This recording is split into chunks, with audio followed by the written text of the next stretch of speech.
Ladies and gentlemen, welcome to the Hard 100, a video series documenting the culling of my collection from its current state down to a mere 100 games. And if the bag didn't give it away, we're taking a look at a game that's almost good enough to eat, and that game is Azul.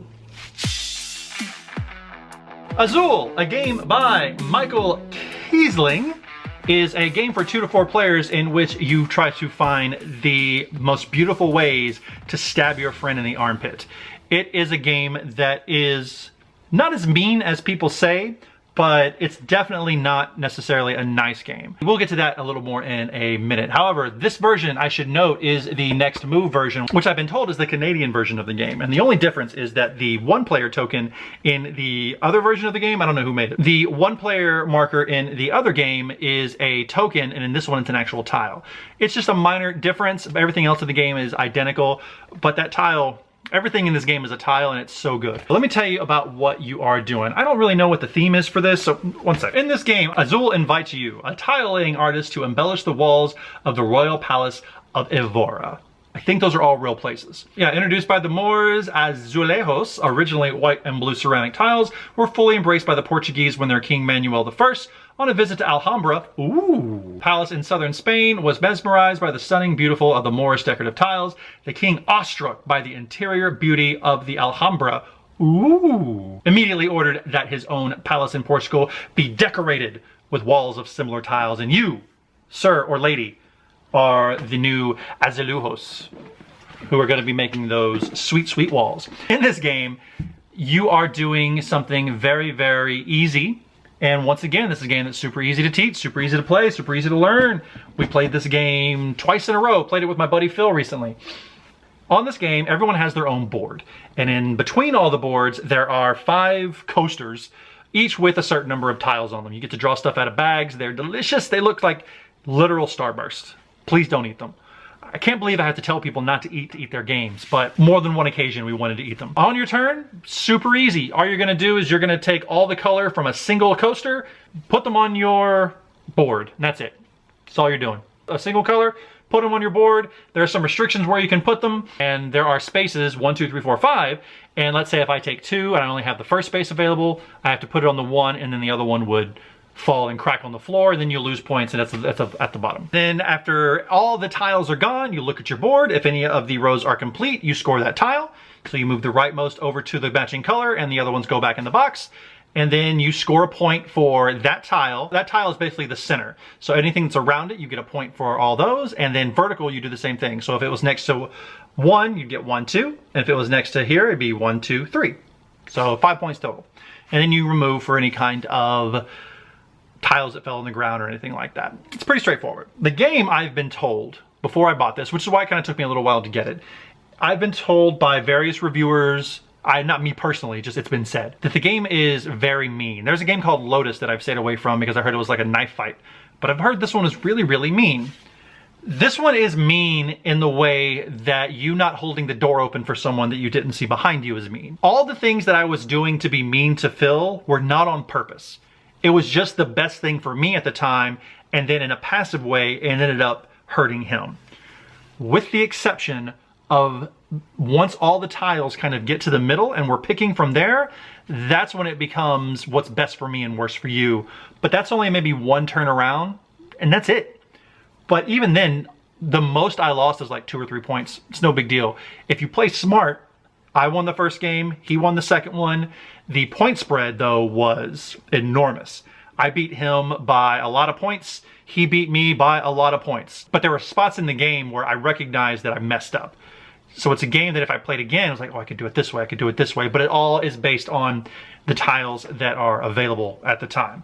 And the game is beautiful. There's another game called Sangria, Santagata, whatever. The one with the colorful dice and the plate glass windows. That game doesn't appeal to me because I think it looks like garbage. But this one is very, very pretty. Very simple. Look at this. I love it when a game gives you the rules on the back. And that's it. Dream Home did that too. It's just 1, do this, 2, this. And it just gives you an idea of what the game plays like. And it's much more attractive than just words on the back of a box. Plus it has the layout of it. I love it. It's very, very pretty. Let's go to the videotape. Ages 8+. Okay. Can't argue with that, I guess. 2 to 4 players, I don't know how this would play with 4 players. You have more coasters, which are called factories, but they're coasters. Maybe not being able to plan as much, the 4-player game might seem that way. I don't think a lot of games are really good with 4 players, honestly, unless there is very little downtime. And downtime isn't the issue here. The issue here is that I believe that the long-term strategy or tactics that you might have might be a little off. But 2 players, we played it twice, we loved it. I think 3 players would be really, really fun too. 30 to 45 minutes. I think closer to the 30. I think 45 is how long we played it the first time whenever we were trying to get our understanding. But after that, it whizzes on by. This game is really good. Contents may differ from the box subject changes on other. There's no real art. It's all graphic design, I believe, which is why I think Mr. Michael did a good job with that. Let's confirm. Yes, game design. Illustrations, Chris Quilliams, and producer is Sophie Gravel. Producer on a board game. I didn't know that even happened. Once again, this is the next move version. This game, it's really, really fun. It is invoking parts in my brain that don't normally get worked, like pattern recognition and things like that. Plus, it has pulling stuff out of a bag, which I love. The Azulios theme, as far as putting tiles and breaking, the idea of you not being able to put tiles on the wall and they breaking and that being negative points, that's in there. So it's thematic-ish, but at its heart, it's an abstract game. I don't have too many abstract games, to be honest, because I'm a theme whore. I love them. Give me the theme. I gotta feel the game when I play. I gotta feel like a Azulios. Gotta feel like it. So as I take a look around, I try to find a game that is more abstract. I guess Samurai by Rainer Knizia is abstract. Let's go on the other side. Suro, the dragon game, is abstract. Oh, Patchwork, that's an abstract game too, but you're making a quilt, so kind of. Yeah, not a lot of abstract. I really like a lot of arts. I really like a lot of theme, and what little theme there is in here, it's executed well. I don't feel like an Azulios or anything like that, but the idea that I'm actually using tiles, because I feel like thick, chunky tiles, and that they're cracking if they're not on my thing, and I lose points because it's not a good look. It's really, really fun. This game is not as mean as people say. It's more passive-aggressive than aggressive-aggressive. And whenever I think of wanting to play this game in the future, I imagine playing it with people who are kind of new to the hobby, but I also imagine playing it with people who have played it 100 times. There comes a point when a game has been out for so long that people who play it are no fun to play with. Power Grid, Hanabi. These are games that you don't want to play with people that have played the game 100 times. Race for the Galaxy. Race for the Galaxy is a fun game. So if you play Power Grid with people who have played it, they're gonna try to tell you your best turn because they know better. There is a certain way to play Hanabi, the not fun way, where they're like, oh no, there is a certain way and certain cards to, it's a nightmare.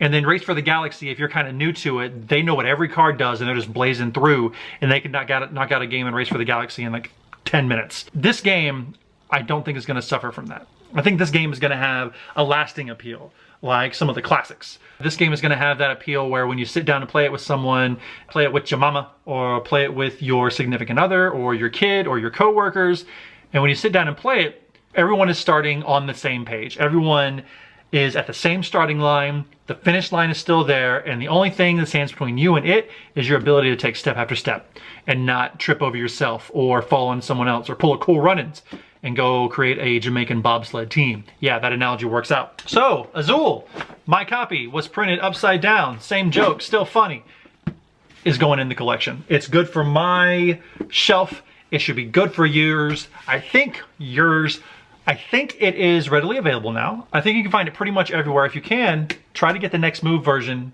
and not the whatever the other version is. It might be blue-orange, but I don't know.